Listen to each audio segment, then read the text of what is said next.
నమస్కారం. ప్రతిధ్వనికి స్వాగతం. సత్వర న్యాయానికి చక్కటి దారి గ్రామ న్యాయాలయాలు. స్వల్పస్థాయి నేరాలకు గ్రామస్థాయిలోనే విచారణ, న్యాయం అందించాలన్నది ఈ విధానం యొక్క ముఖ్య ఉద్దేశం. అందుకోసమే గ్రామ న్యాయాలయాల చట్టం 2008ని తీసుకొచ్చారు. 2009 అక్టోబర్ 2వ తేదీన బాపూజీ జయంతి సందర్భంగా అది అమల్లోకి వచ్చింది. కానీ ఆచరణలో మాత్రం అడుగు ముందుకు పడడం లేదు. దేశ సర్వోన్నత న్యాయస్థానం కూడా ఇప్పుడు ఆ చట్టంపైనే ప్రశ్నిస్తోంది. దూరాభారాలకు వెళ్లాల్సిన అవసరం లేకుండా ప్రజలకు సత్వర న్యాయం అందించే గ్రామ న్యాయాలయాలు అంతటా పెట్టాల్సిన అవసరం ఉందని స్పష్టం చేసింది. ఆ పని చేయని రాష్ట్రాలకు నోటీసులు పంపించింది సుప్రీంకోర్టు. మరి చెంతకే న్యాయం అందించడం ఎందుకింత సుదూర స్వప్నంగా ఉండిపోతుంది? ఇదే అంశంపై నేటి ప్రతిధ్వని. మన చర్చలో పాల్గొంటున్న వారు వైవి రామకృష్ణ గారు, విశ్రాంత జడ్జి, అలాగే ఏపీ అడ్మినిస్ట్రేటివ్ ట్రైబ్యునల్ విశ్రాంత వైస్ చైర్మన్, అలాగే పివిఎస్ శైలజ గారు, సహాయ ఆచార్యులు, డాక్టర్ బిఆర్ అంబేద్కర్ న్యాయ కళాశాల. రామకృష్ణ గారు, గ్రామ న్యాయాలయ వ్యవస్థ అంటే ఏంటి అసలు? వీటిని ఏర్పాటు చేయాల్సిన అవసరం, దాని యొక్క ఉద్దేశం ఏంటి? దీనివల్ల గ్రామీణ సామాన్య ప్రజలకు ఎలాంటి ప్రయోజనాలు కలుగుతాయి? ప్రసాద్ గారు, మన దేశ గత చరిత్రను మనం పరిశీలిస్తే గ్రామాల్లో తగులన్నీ కూడా గ్రామాల స్థాయిలోనే పెద్ద మనుషుల పరిష్కారం చేసేవారు. కానీ వివిధ కారణాల చేత, ముఖ్యంగా రాజకీయ కారణాల చేత ఆ వ్యవస్థ అడుగంటిపోయింది. అందుకని చెప్పేసి మన రాజ్యాంగం ఏర్పడేసేటప్పుడు ఆ చర్చల్లో ఈ గ్రామీణ వ్యవస్థల్లో న్యాయ వ్యవస్థని మనం పునరుద్ధరించాలి అనే ఆలోచన, చర్చలు కూడా జరిగాయి. తదుపరి ఇది గాంధీజీ యొక్క పాలసీ అన్నమాట. తదుపరి 114 కమిషన్, లా కమిషన్ యొక్క రిపోర్ట్ ప్రకారంగా రిపోర్ట్ ఇచ్చింది, దీన్ని రికమెండ్ చేస్తాం. తదుపరి మీరు చెప్పినట్టుగా 208 చట్టం, గ్రామీణ న్యాయ వ్యవస్థ న్యాయాలయాల చట్టాన్ని 2009లో మన పార్లమెంటు వారు పాస్ చేయడం జరిగింది. దీనివల్ల ఏమిటంటే అసలు మన రాజ్యాంగ యొక్క ఉద్దేశం ఏంటంటే యాక్సెస్ టు జస్టిస్, అంటే జస్టిసు సామాన్యుడికి దగ్గరలో ఉండాలి, దూరం అవ్వకూడదు అన్నది సిద్ధాంతం. ఆ సిద్ధాంతాన్ని అనుగుణంగా ఈ గ్రామీణ న్యాయ వ్యవస్థని ఏర్పాటు చేయడం ఉద్దేశంతో ఈ చట్టం చేరింది. ఈ చట్టంలో న్యాయాధికారి ఎవరంటే జ్యుడిషియల్ మేజిస్ట్రేట్ ఫస్ట్ క్లాస్ అనే పదవి కలిగిన వ్యక్తిని న్యాయాధికారిగా నిర్ణయిస్తారు. అంటే ఆయన ఇప్పుడు జూనియర్ సివిల్ సైడ్ అయితే జూనియర్ సివిల్ జడ్జితో సమానం అన్నమాట. ఇప్పుడు వాళ్ళు కూడా అదే మన రెగ్యులర్ కోర్ట్స్లో వాళ్ళే చేస్తున్నారు. వాళ్ళకి కేసులు, ఈ షెడ్యూల్ ఒకటి ఏర్పాటు చేశారు. ఆ షెడ్యూల్ ప్రకారంగా ఆ పరిధిలో ఉన్న కేసులు, క్రిమినల్ కేసులేనేది లేకపోతే సివిల్ కేసులో కూడా వాళ్ళే విచారణ చేయాలి అన్నది ఈ చట్టం యొక్క ఉద్దేశం. దాన్ని మీరు చెప్పినట్టుగా రాష్ట్రాలు చాలా వెనకబడి ఉన్నాయి. చెప్పాలంటే మన స్టాటిస్టిక్స్ ప్రకారంగా చూస్తే మధ్యప్రదేశ్లోనే ఎక్కువ ఏర్పాటు చేశారు. మొత్తం దేశం అంతా లెక్క వేస్తే 477 గ్రామీణ న్యాయస్థానాలని ఏర్పాటు చేయడానికి నోటిఫికేషన్ ఇచ్చారు. కానీ అవి 290 ఏర్పాటు జరిగాయి. మన రాష్ట్రాలంటే తెలుగు రాష్ట్రాల్లో చూస్తే మన ఈ తెలంగాణ స్టేట్లో 55 గ్రామీణ న్యాయస్థానాలను ఏర్పాటు చేయాలని గవర్నమెంట్ వారు నిర్ణయం తీసుకున్నారు. మన ఆంధ్రప్రదేశ్ స్టేట్ గవర్నమెంట్ వారు ఏమో 55 తీసుకోవాలనుకున్నారు. ఇది తీసుకోవాలని నిర్ణయమే జరిగింది, కానీ ముందుగడుగు పడలేదు. దీనికి బహు కారణాలు ఉన్నాయి. చెప్పాలంటే ఆంధ్రప్రదేశ్ హైకోర్టు వ్యవహారంలో వారు రూల్స్ కూడా పాస్ చేసి గవర్నమెంట్ వారి అప్రూవల్కి పంపించారు. ఇంకా మన వాళ్ళు ఇంకా పంపించలేదు. సరే సార్, మళ్ళీ వద్దామండి. సుప్రీంకోర్టులో మీరు చెప్పినట్టుగా కేసు. శైలజ గారు, ఇప్పుడు అసలు గ్రామాల చెంతనే న్యాయాలయాలు ఉండాలన్న ఆలోచన ఎప్పుడు వచ్చింది, ఎందుకు వచ్చిందండి? నమస్తే సార్. యాక్చువల్లీ ఈ గ్రామ న్యాయాలయాల గురించి మాట్లాడుకుంటే మనకి ఉన్న రాంగ్ కన్సెప్షన్ ఏంటంటే గ్రామ న్యాయాలయాలు అన్నవి డిఫరెంట్ కాన్సెప్ట్, వేరేజ్ న్యాయ పంచాయతీలు అన్నవి డిఫరెంట్ కాన్సెప్ట్. అయితే ఇప్పుడు ఇవన్నీ కూడా మనకి సార్ రామకృష్ణారెడ్డి గారు చెప్పినట్టు మనకి 114వ లా కమిషన్ ఏదైతే రికమెండేషన్స్ చేసిందో ఈ న్యాయం అన్నది ప్రజల ముంగిటకు తీసుకురావాలన్న ఉద్దేశంతో ఈ గ్రామ న్యాయాలయాల ఏర్పాటు కాన్సెప్ట్ని మనకి సెంట్రల్ గవర్నమెంట్ తీసుకొని వచ్చింది. అయితే ఈ గ్రామ న్యాయాలయాలు అన్న యాక్ట్ని మనకి ఈ డిసెంబర్ 22, 2008లో పార్లమెంట్ పాస్ చేసినప్పటికీ యాక్ట్ మనకి ఎన్ఫోర్స్మెంట్ అయ్యేటానికి 2009 అక్టోబర్ 2ని మనం ఎన్ఫోర్స్మెంట్ చేసుకున్నప్పటి నుంచి ఇప్పటి వరకు ఎనాక్ట్మెంట్ అయ్యి ఇన్ని రోజులు అయినప్పటికీ కూడా దీని గురించి సమగ్ర వ్యవస్థ అన్నది చట్టంలో చెప్పబడినా కూడా ఆ చట్టాన్ని ప్రజల ముంగిటికి తీసుకువెళ్ళే క్రమంలో చాలా లోటుపాట్లు మనం చూడాల్సి వస్తుంది. ఎందుకంటే ఇది సెంట్రల్ అండ్ స్టేట్ గవర్నమెంట్ మధ్య ఉన్న ఇంప్లిమెంటేషన్ ప్రాసెస్ జరగవలసిన ఈ యాక్ట్ని ఇంప్లిమెంట్ చేయాల్సింది both central and state government. అయితే ఇప్పుడు ఉన్న పరిస్థితుల్లో రాష్ట్రాల మధ్య ఉన్న ఈ టెన్షన్స్, రాష్ట్రం అండ్ రాష్ట్రాలు అదేవిధంగా కేంద్రం మధ్య ఉన్న ఈ రిలేషన్స్లో కొంత మేరకు ఈ డిస్టర్బెన్సెస్ వల్ల ఈ యాక్ట్ ప్రాపర్ వేలో ప్రజల చెంతకు చేరట్లేదు అన్నది ఒకటైతే, టెక్నికల్ ఆస్పెక్ట్స్లో చాలా ఆస్పెక్ట్స్ మనము గమనించవచ్చు. అందులో ముఖ్యంగా ఈ గ్రామ న్యాయాలయాలతో పాటు ఈ గ్రామ న్యాయాలయాలకి న్యాయ పంచాయతీలకి ఉన్న మెయిన్ డిఫరెన్స్ ఏంటంటే, గ్రామ న్యాయాలయాలు అన్నవి జ్యుడిషియల్ ఆఫీసర్ అపాయింట్ చేసిన తర్వాత దీన్ని ఇంప్లిమెంట్ చేయడం జరుగుతుంది. అదే న్యాయ పంచాయతీలు అంటే ఆ పంచాయతీలో ఉన్న పెద్దలు ఎవరైతే ఉన్నారో వాళ్ళ ద్వారా ఆ తగాదాలని పరిష్కరించడం జరుగుతుంది. సో అదే కాకుండా మనకి alternative disputes resolutions, Lok Adalat, పారా లీగల్ ఎయిడ్ క్యాంప్స్ ఇవన్నీ కూడా ఆల్టర్నేటివ్గా ఉండడం వల్ల ప్రజలకి కన్ఫ్యూజన్ ఉంది. మనము ఏ రకమైన కేసులకి ఈ గ్రామ న్యాయాలయాలకి మనము వెళ్ళగలుగుతాము, ఏ రకమైన ప్రాసెస్లో మనము ఈ గ్రామ న్యాయాలయాలు ముంగిట మన కేసులు పరిష్కారం చేసుకోగలుగుతాము అన్నది ఒక రకమైన ప్రశ్నగా మారింది. రామకృష్ణ గారు, ఇప్పుడు దేశవ్యాప్తంగా 10 రాష్ట్రాల్లో 257 విలేజ్ కోర్టులు మాత్రమే పనిచేస్తున్నట్లు లెక్కలు చెబుతున్నాయి. మిగిలిన రాష్ట్రాల సంగతి ఏంటి? చట్టం అమల్లోకి వచ్చిన 15 ఏళ్ల తర్వాత కూడా ఎందుకు ఈ దుస్థితి అసలు? అది ఎందుకంటే ఈ న్యాయ వ్యవస్థ యొక్క ఖర్చు అంతా రాజ్యాంగబద్ధంగా అంటే ఆ రాష్ట్రాలు భరించాలి. ఈ రాష్ట్రాలు ఎప్పుడూ కూడా జ్యుడిషియరీ వ్యవహారం అంటే వాళ్ళు ల్యాక్ ఆఫ్ ఫండ్స్ అని చెప్పేసి చెప్తుంటారు. ఈ గ్రామీణ న్యాయ వ్యవస్థే కాకుండా న్యాయాలయాలే కాకుండా మిగతా కోర్టులు కూడా చేయడానికి వాళ్ళు చెప్పేది కారణం ఏంటంటే ఇదే కారణం. మీరు చెప్పిన national federation for fast justice versus union of India బిల్లులో ఇదే వచ్చింది. మీకు ఇందాక స్టాటిస్టిక్స్ ఇచ్చాను, మరలా ఇస్తున్నాను. 700 మధ్యప్రదేశ్లో ఎక్కువ కోర్టులేమో వాళ్ళు స్థాపించారు. తక్కువ కోర్టులు మన ఆంధ్రప్రదేశ్ వచ్చేటప్పటికేమో 55 కోర్టులు న్యాయాలయాలు అంటే గ్రామీణ న్యాయాలు పెట్టాలని, మన 46 కోట్లు, తెలంగాణలో 55 పెట్టాలని నిర్ణయం తీసుకున్నారు, కానీ జరగలేదు. మొన్న 11వ తారీఖున సుప్రీంకోర్టులో ఈ కేసు మరలా విచారణ వచ్చినప్పుడు అందరినీ అఫిడవిట్లు పడేయమన్నారు. కొన్ని స్టేట్లు ఏమని చెప్పాయంటే వాళ్ళు మాకు గ్రామ పంచాయతీలు ఉన్నాయి, వాళ్ళు నిర్ణయిస్తున్నారు, మాకు గ్రామ న్యాయాలయాలు అక్కర్లేదని చెప్పేసి వారు వాదన పెట్టారు. కానీ అది సుప్రీంకోర్టు అంగీకరించి పరిస్థితి కనిపించట్లేదు. మరలా అక్టోబర్ 19వ తారీఖున కేసు విచారణకు మళ్ళా వాయిదా వేసినారు మొన్న నుంచి. అప్పుడులోగా ఈ అఫిడవిట్లు పడేయమని చెప్పినారు. ఇది కేవలము సుప్రీంకోర్టు వారు చెప్పిన కారణాలను బట్టి చూస్తుంటే, ఆ జడ్జిమెంట్లో ఉన్న కారణాలను బట్టి చూస్తుంటే రాష్ట్రాలకి ఆర్థిక స్తోమత తక్కువగా ఉన్న కారణం చేత ఈ ఎడిషనల్ బర్డెన్ తీసుకోలేమంటున్నారు. అందుచేత వాళ్ళు ఈ గ్రామ న్యాయాలయాలని అమలు చేసి దాంట్లో వెనకడుగు వేస్తున్నారని చెప్పేసి నేను భావిస్తున్నాను. ఓకే, శైలజ గారు, ఇప్పుడు చట్టం మేరకు విలేజ్ కోర్టుల ఏర్పాటు జరిగితే ఆ వ్యవస్థ ఎలా ఉండబోతుంది? ఏ తరహా కేసులను ఆయా కోర్టుల్లో విచారిస్తారు? ప్రస్తుతం పనిచేస్తున్నటువంటి విలేజ్ కోర్టుల అనుభవాలు ఏం చెబుతున్నాయి? ఇప్పుడు చట్టం ప్రకారం ఏవైతే ఈ పనిచేస్తున్న విలేజ్ కోర్టులు ఉన్నాయో ఇవన్నీ కూడా మనకి ఈ చట్టంలో ఉన్న ఫస్ట్ షెడ్యూల్లో ఏవైతే పేర్కొన్నారో ఆ కేసులు ఫస్ట్ షెడ్యూల్లో ఉన్న సివిల్ అండ్ క్రిమినల్ కేసుల విచారణకు గాను ఈ గ్రామ న్యాయాలయాలని మనం ఆశ్రయించవచ్చు.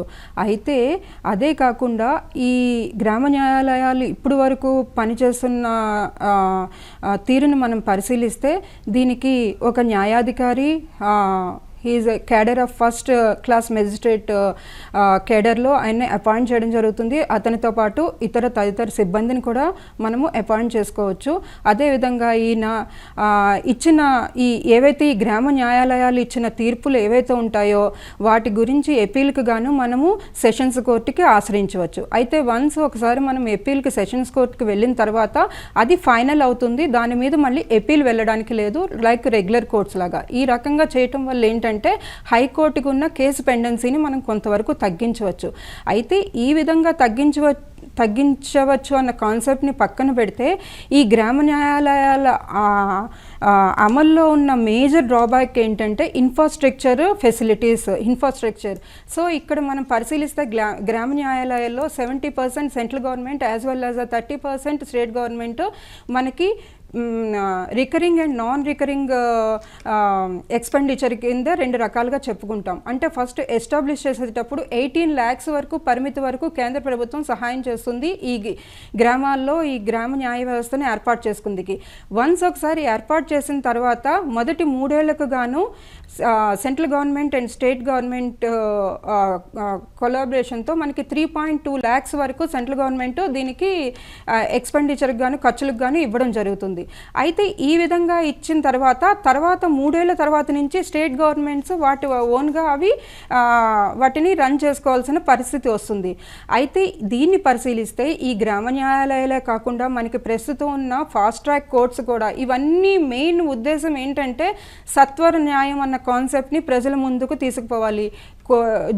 కోర్టుల్లో ఏళ్ల తరబడి మనము ఒక కేసు విచారణ కోసం సపోజ్ విలేజ్లో ఉన్న ఈ భూ తగాదాలు కానీ ఇటువంటి ఏదైనా ఈ కాలువల విషయంలో కానీ లేకపోతే చిన్న చిన్న పెట్టి కేసెస్లో కూడా వాళ్ళు సంవత్సరాలు ఈ కోర్టు చుట్టూ తిరగవలసిన పరిస్థితి వస్తుంది. ఎందుకంటే మనకి సెవరల్ టైప్స్ ఆఫ్ జ్యూరిడిక్షన్స్ ఉన్నాయి. పెక్యునరీ jurisdiction as well as territorial jurisdiction. మన పర్టికులర్ జ్యూరిడిక్షన్లో కేసు వేయించిన తర్వాత ఆ వ్యక్తి ఆ కేసు గురించి పర్టికులర్ న్యాయస్థానానికి ప్రతిసారి వాయిదాకి తిరగడం అన్నది అతనికి ఒక భారమైన ఇష్యూగా పరిగణించి ఈ గ్రామ న్యాయాలయాలను తీసుకురావడం జరిగింది. అయితే ఈ గ్రామ న్యాయాలయాలు కూడా మనకి గ్రామాల్లో ఇంటర్మీడియట్ మండల్ లెవెల్లో ఏర్పాటు చేయడం జరుగుతుంది. అయితే ఈ ఇంటర్మీడియట్ మండల్ లెవెల్కి రావడానికి ఎక్స్పెండిచర్ కూడా కొంతమందికి అంటే డోర్ స్టెప్ అన్న కాన్సెప్ట్కి ఇది కొంచెం సుదూరంగానే ఉందని మనం భావించాలి. ఎందుకంటే మండల్ లెవెల్లో కార్యాలయం ఉన్న తర్వాత ఆ పంచాయతీ నుంచి మండల్ లెవెల్లో ఈ పెట్టి కేసెస్ కోసం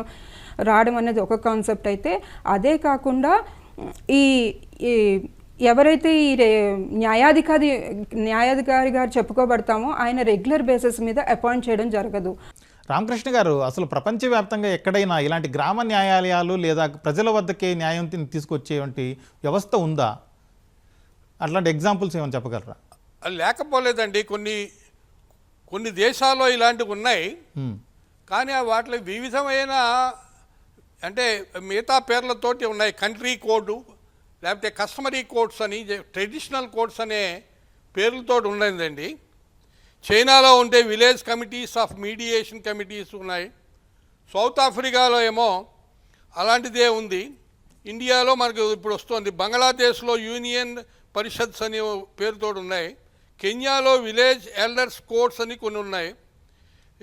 టాంజానియాలో విలేజ్ కోర్ట్స్ అనేది చెప్పేసి ఉన్నాయి. ఇలాగా వివిధమైన ఈత పేర్లతోటి ఈ వ్యవస్థలు ఉన్నాయండి. కేవలము మన దేశంలో ఉన్నదే కాదు, మిగతా దేశాల్లో ఉంది. అమెరికా మరి ఆస్ట్రేలియా అలాంటి వాటిల్లో ఎలా ఉందో మనకి సమాచారం లేదు. ఇందాక శైలజ గారు చెప్తూ జ్యుడిషియల్ మేజిస్ట్రేట్ ఫస్ట్ క్లాస్ అనే వాళ్ళని లిమిటెడ్ రిక్రూట్మెంట్ కింద వస్తుందన్నారు. కానీ ఆంధ్రప్రదేశ్ హైకోర్టు వాళ్ళు పాస్ చేసిన ఒక రూల్స్లో మంచి రూల్ ఒకటి పెట్టారు. ఏమన్నారంటే రెగ్యులర్ జ్యుడిషియరీ నుంచే జ్యుడిషియల్ మేజిస్ట్రేట్ని ఇక్కడికి డెప్యుటేషన్ చేయొచ్చు. ఇంటర్చేంజబుల్ పొజిషన్ పెన్నారు. అది మిగతా వాళ్ళు కూడా ఆచరిస్తే చాలా మంచి ఫలితాలు వస్తాయి. లేకపోతే కేవలం ఫాస్ట్ ట్రాక్ కోర్టులోని ఈ ప్రాబ్లం వచ్చింది. అలా కాకుండా ఓన్లీ జూనియర్ సివిల్ జడ్జి అంటే జ్యుడిషియల్ ఫస్ట్ క్లాస్ మేజిస్ట్రేటు తర్వాత ఏమిటి అన్నది ఉత్పన్నమయ్యి మంచి వ్యక్తులు మనకి ఆ పదవిలోకి రావడానికి అంగీకరించరు. అందుకని అది ఈ గ్రామీణ న్యాయాధికారులని జ్యుడిషియల్ రెగ్యులర్ సర్వీస్ నుంచి డెప్యుటేషన్ చేసుకునే రూలు ఆంధ్రప్రదేశ్ హైకోర్టు వాళ్ళు పాస్ చేసిన రూల్ ప్రకారంగా మిగతా హైకోర్ట్స్ కూడా పాస్ చేసి స్టేట్ గవర్నమెంట్స్ అప్రూవ్ చేస్తే చాలా ఆదర్శంగా ఉంటుంది. దాని మంచి ఫలితాలు ఇస్తాయంట. ఎందుకంటే confidence is the most important. ప్రజలకి ఈ కోర్టుల మీద కాన్ఫిడెన్స్ ఉండాలి. ఆ కాన్ఫిడెన్స్ ఉన్నప్పుడే వాళ్ళు ఈ కోర్టులకు వస్తారు. ఇంకొకటి చెప్తున్నది ఏంటంటే కోర్టులు రావట్లేదు, కేసులు రావట్లేదు అని చెప్పేసి కొంత కామెంట్ లేకపోలేదు. అందుకని చెప్పేసి నా యొక్క పర్సనల్ సజెషన్ ఏంటంటే ఈ గ్రామీణ న్యాయాలయాల పరిధిలో ఉన్న కేసుల్ని మిగతా కోర్టు వాళ్ళు అంగీకరించకూడదు. క్రిమినల్ సైడ్ అయినా సరే, సివిల్ సైడ్ అయినా. అంటే బార్ ఆఫ్ జ్యూరిస్డిక్షన్ క్రియేట్ చేస్తే బై కంపల్షన్ వాళ్ళందరూ కూడా ఇక్కడికి వస్తారు. అదే కాకుండా దీనికి అంతగా చెప్పినట్టుగా ప్రచారం ఎక్కువ కావాలి. ప్రచారం లేకపోతే దానివల్ల బెనిఫిషరీస్కి ఆ లబ్ధి పొందదు. ఆ చట్టం యొక్క ఉద్దేశం అమలు అవ్వదని చెప్పేసి నా ఉద్దేశం. అందుకని మిగతా ప్రపంచం వ్యాప్తంగా లేకపోలేదు, ఇది ఉన్నాయి, కానీ మనకి పూర్తిగా సమాచారం లేదు. శైలజ గారు, ఇప్పుడు చిన్న చిన్న వివాదాలకు కూడా కోర్టు చుట్టూ తిరుగుతూ చాలామంది ఆస్తులు అమ్ముకుంటున్న పరిస్థితులు ఉంటున్నాయి. దీనివల్ల కోర్టులపై ఎలాంటి భారం పడుతుంది? కేసులు తేలడానికి ఎంత సమయం పడుతుందండి? మనము ఈ నేషనల్ జ్యుడిషియల్ గ్రిడ్ డేటాని పరిశీలిస్తే ఇప్పటి వరకు పెండింగ్ కేసులు ఇంచుమించు 5.1 బిలియన్ వరకు మనకి చేరుకున్నాయి. సో ఈ పెండింగ్ కేసెస్ విషయానికి వస్తే మనము ఈ మన చట్టాల్లో ఉన్న లోపాలని మాత్రమే మనము మాట్లాడుకోకుండా ఈ ఏవైతే ప్రభుత్వాలు ఉన్నాయో అవి ఈ న్యాయ వ్యవస్థకి ఏ రకమైన సపోర్ట్ని అందిస్తున్నాయన్న విషయాన్ని కూడా మనం పరిశీలించాలి. ఏదైతే ఈ నేషనల్ జ్యుడిషియల్ గ్రిడ్ డేటాలో ఈ పెండింగ్ కేసెస్ గురించి కానీ ఈ లా కమిషన్ మనకి ఈ గ్రామ న్యాయాలయాల ఏర్పాటు గురించి చెప్పడం జరిగింది. అయితే ఈ గ్రామ న్యాయాలయాల్లో మెయిన్గా కూడా సమ్మరీ ట్రయల్ ప్రొసీజర్ని ఫాలో అవుతాయి. వేరేజ్ రెగ్యులర్ కోర్ట్స్లో ఉన్న ప్రొసీజర్ని కాకుండా సమ్మరీ ట్రయల్ ప్రొసీజర్ అంటే నాట్ ఓన్లీ ద ఎగ్జిక్యూషన్ ప్రొసీడింగ్స్లో సేమ్ ఉన్నప్పటికీ కూడా మనకి ఇంప్లిమెంటేషన్ దీంట్లో మనకి డే టు డే హీరింగ్స్ ఇవన్నీ కూడా మనకి గ్రామ న్యాయాలయాల్లో మనకి ఫాలో అవ్వడం జరుగుతుంది. ఆ రకంగా కూడా మనము ఈ పెండింగ్ కేసెస్ని మనము కొంతవరకు ఈ విధంగా డైవర్ట్ చేయొచ్చు. అదేవిధంగా ఏదైతే ఎపీల్ లేదో వన్స్ ఒకసారి గ్రామ న్యాయాలయాల్లో ఇచ్చిన ఈ జడ్జిమెంట్ని మనము డిగ్రీగా మనం భావించడం జరుగుతుంది. లైక్ రెగ్యులర్ కోర్ట్ ఇచ్చిన డిగ్రీలా భావించడం జరుగుతుంది. ఆ డిగ్రీని మనము సెషన్స్ కోర్టులో ఎపీల్కి వెళ్ళిన తర్వాత ఇంకా దానికి వేరే ఎపీల్ లేదు. ఆ రకంగా చేయటం వల్ల కూడా మనకి ఈ హైకోర్టులో పెండింగ్ కేసెస్ భారాన్ని కొంతవరకు తగ్గించవచ్చు. ఈ రకంగా కొన్ని మార్పులు అదే కాకుండా మెయిన్గా మనం ఒకటి పరిశీలించాలి. ఈ గ్రామ న్యాయాలయాల మోర్ ఎఫెక్టివ్ ఇంప్లిమెంటేషన్కి మనము లోకల్ లాంగ్వేజ్ అన్న కాన్సెప్ట్ ఏదైతే ప్రాంతీయ భాషని మనము వాడుకలో ఉన్న భాషను మనము ఈ ఇంప్లిమెంట్ చేయగలిగితే కొంతవరకు చేరువవుతాయి ఈ గ్రామ న్యాయాలయాలు ప్రజల చెంతకు. ఆ విధంగా మనం పెండింగ్ కేసెస్ భారాన్ని కొంతవరకు తగ్గించుకోవచ్చు. రామకృష్ణ గారు, ఇప్పుడు ప్రస్తుతం దేశంలో పెండింగ్ కేసుల సంఖ్య ఎంత ఉంటుంది? అది ఆ సంఖ్య తగ్గాలన్నా లేకపోతే జనాభా అవసరాలకు తగినట్టుగా జడ్జీల సంఖ్య పెరగాలన్నా గ్రామ న్యాయాలయాలను ఎంత మేర బలోపేతం చేయాల్సిన అవసరం ఉందంటారు? ఇప్పుడు లేటెస్ట్ స్టాటిస్టిక్స్ ప్రకారం అంటే సెప్టెంబర్ 2004 ఈ నెలలో ఉన్న స్టాటిస్టిక్స్ ప్రకారంగా చూస్తే అండి 5 కోట్ల పైన ఉన్నాయండి కేసులు. ఎక్కడ డిస్ట్రిక్ట్ కోర్ట్స్లోనంటే డిస్ట్రిక్ట్ కోర్ట్స్ కింద కోర్టులు కానీ హైకోర్టులో కానీ సుప్రీంకోర్టులో కానీ చూస్తే 5 కోట్ల పైన ఉన్నాయండి. జడ్జిల లెక్క చూస్తే 15 1 మిలియన్కి 15 జడ్జిలు ఉన్నారండి. వేకెన్సీస్ తీసేస్తే 12% వస్తారండి. మిగతా స్టేట్లో చూస్తుంటే ఆస్ట్రేలియాలో చూస్తుంటే 74 ఉన్నాయండి మిలియన్ పాపులేషన్కి. అమెరికాలో 125 ఉన్నాయండి. 2002లో ఆల్ ఇండియా జడ్జెస్ కేసులో సుప్రీంకోర్టు వారు 50 కేసెస్ పర్ మిలియన్ పాపులేషన్ చేయాలని 5 ఏళ్లలో చేయాలని చెప్పేసి 2002లో చెప్పారు. అది ఎక్కడ అమలు జరగలేదండి. ఈ గ్రామీణ న్యాయాలయాల వల్ల పూర్తిగా ఈ బడ్డెను మిగతా కోట్ల మీద బడ్డెను పూర్తిగా తగ్గిపోతుందంటే ఒప్పుకోను నేను. ఎందుకంటే వీళ్ళ దగ్గరికి వచ్చే కేసుల సంఖ్య చూస్తుంటే చాలా తక్కువ పర్సెంటే ఉంటుందండి. 15% కన్నా ఎక్కువ కేసులు ఈ పరిధిలోకి రావండి, గ్రామీణ న్యాయాధికారుల పరిధిలోకి. కానీ ఓ 15% తగ్గడానికి అవకాశం ఉంది చిన్న చిన్న తగాదాలు. అది కాకుండా ఈ జడ్జెస్ స్ట్రెంగ్త్ పెంచితే కానీ, మీరు సుప్రీంకోర్టు వారు 2002లో చెప్పిన ఆ లెవెల్లోకి వెళ్తే కానీ ఈ కేసుల యొక్క ఒత్తిడి తగ్గదని చెప్పేసి నా యొక్క అభిప్రాయము. కానీ దానికి రాష్ట్రాలు సుముఖంగా లేవు. ఎందుకంటే మీరు మొట్టమొదటి చెప్పా, ఈ జ్యుడిషియరీ ఖర్చు అంతా రాష్ట్రాల మీద ఉంటుంది. ఈ ఫాస్ట్ ట్రాక్ కోర్టులు ఇలా స్కీముల మీద ఏర్పాటు చేసిన కోర్టులు అయినా ఉంటే అప్పుడు సెంట్రల్ గవర్నమెంట్ వారు కొంత ఇస్తున్నారు. ఈ గ్రామీణ న్యాయాలయాలకు కూడా 3 ఏళ్ల వరకే వాళ్ళు ఇస్తున్నారు. తర్వాత ఎక్స్టెండ్ చేస్తారో లేదో అని చెప్పేసి అందరికీ డౌట్ ఉంది. దానికి ముఖ్య కారణం అదే ముఖ్య కారణం రాష్ట్రాలు వెనుకంజ వేయడానికి కారణం. అందుకని చెప్పేసి రాజ్యాంగంలో కొంత మార్పులు తీసుకొచ్చి స్టేట్ గవర్నమెంటు సెంట్రల్ గవర్నమెంట్ కూడా ఈ జ్యుడిషియరీని ఈక్వల్గా భరించాలి ఆ ఖర్చు అన్నది మార్పు చేస్తే కానీ దీనికి విమోచనం కనిపించదని చెప్పేసి నేను అంటున్నాను.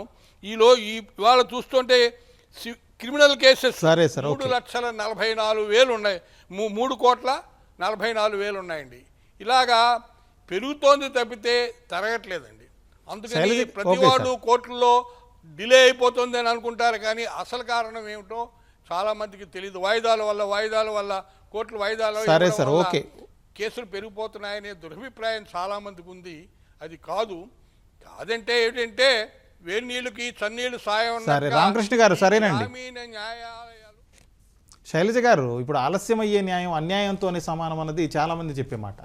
తెలుగు రాష్ట్రాల్లో అయినా కూడా కనీసం ఈ పరిస్థితి మారాలంటే ప్రభుత్వాల ముందున్నటువంటి కర్తవ్యం ఏంటి? Sir, justice denied is justice denied అన్న కాన్సెప్ట్ని మనం పరిశీలిస్తే మనకి ఇండియన్ కాన్స్టిట్యూషన్లో ఆర్టికల్ 39A కింద మనకి ఈ ఎవరైతే ఫ్రీ లీగల్ ఎయిడ్ అన్న కాన్సెప్ట్ని మనము కాన్స్టిట్యూషన్లో చూడవచ్చు. ఆ విధంగా పరిశీలిస్తే మనకి ఈ డేటాని కూడా తీసుకుంటే ఇప్పటి వరకు హైయెస్ట్గా నోటిఫై చేసిన ఈ గ్రామ న్యాయాలయాలు ఏవైతే ఉన్నాయో అది యూపీలో 113 గ్రామ న్యాయాలయాస్ని హైయెస్ట్ రికార్డ్గా మనం చెప్పుకుంటాము యూపీ స్టేట్ని. అదేవిధంగా మన తెలుగు రాష్ట్రాలకి పరిశీలిస్తే ఏదైతే తెలంగాణ ఏపీ ఉందో ఇప్పటి వరకు నోటిఫై చేద్దామని అనుకున్నప్పటికీ కూడా అఫీషియల్గా దాన్ని నోటిఫై చేయడం జరగలేదు. దీనికి గాను మనకి గ్రామ న్యాయాలయాల ఇంప్లిమెంటేషన్ కోసము మనకి ఆన్లైన్ ప్రొసీజర్ని కూడా తీసుకొని రావడం జరిగింది. మనకి మినిస్ట్రీ ఆఫ్ జస్టిస్ డిపార్ట్మెంట్ ఏదైతే ఈ ఆన్లైన్ ప్రొసీజర్లో ఎవ్రీ ఇయర్ ఎక్స్పెండిచర్ దాని ఇంప్లిమెంటేషన్ అనేది ప్రాసెస్లో మనకి ఆన్లైన్లో ప్రజలకు అందుబాటులో ఉంచాలన్న కాన్సెప్ట్ తీసుకొచ్చినప్పటికీ కూడా ఈ తెలుగు రాష్ట్రాలు ఎప్పటికప్పుడు ప్రతి సంవత్సరం కూడా వాటిని ఇంప్లిమెంట్ చేస్తాము, బడ్జెట్లో కొంత కేటాయిస్తామని చెప్పినప్పటికీ కూడా ఇప్పటి వరకు జీరో నోటిఫై దీంట్లోనే ఉన్నాయి. సో ఆ విధంగా ఉంటే ఈ తెలుగు రాష్ట్రాలకి ముందున్న కర్తవ్యంగా మనం భావించగలిగితే ఏదైతే ఈ ఫాస్ట్ ట్రాక్ కోర్ట్స్ని ఇంప్లిమెంట్ చేసిన విధంగానే ఈ గ్రామ న్యాయాలయాలను కూడా త్వరితగతిన మనం ఇంప్లిమెంట్ చేయగలిగితే కొంత రకంగా విలేజ్ లెవెల్లో ఉన్న ఈ చిన్న చిన్న తగాదాలని మనము డిస్ట్రిక్ట్ కోర్ట్స్ ఈ సెషన్స్ కోర్ట్స్ వరకు వెళ్ళే ఆ ప్రాసెస్ని మనం కొంతవరకు తగ్గించగలుగుతాము. శైలజ గారు, అలాగే ఇప్పుడు ఇంతకుముందు రామకృష్ణ గారు చెప్పారు గ్రామ న్యాయాలయాలు ఉన్నాయి కానీ వాటికి వచ్చే వాళ్ళ సంఖ్య చాలా తక్కువ ఉంటుంది, అది 15% లోపలే ఉంటుంది అన్నారు. ఒకవేళ ఆ సంఖ్యను పెంచాలంటే ఏం చేయాలి? ఈ సంఖ్యను పెంచాలంటే ఈ విలేజ్ లెవెల్లో పెద్ద ఎత్తున అవగాహన కార్యక్రమాలు చేయాలి. ఎటువంటి కేసులు ఈ గ్రామ న్యాయాలయాలకి తీసుకురావచ్చు, ఎటువంటి కేసులను మనం లోక్ అదాలత్లో పరిష్కారం చేసుకోగలుగుతాము. ముఖ్యంగా ఈ గ్రామ న్యాయాలయాల్లో పరిష్కారం చేసే కేసులు కన్సిలియేషన్ ప్రొసీడింగ్స్లో, అంటే ఇద్దరి మధ్య ఒప్పందంతో ఆ కేసుని ముగింపు దశకు తీసుకువచ్చే కాన్సెప్ట్ని మనము ఈ యాక్ట్లో చూడొచ్చు.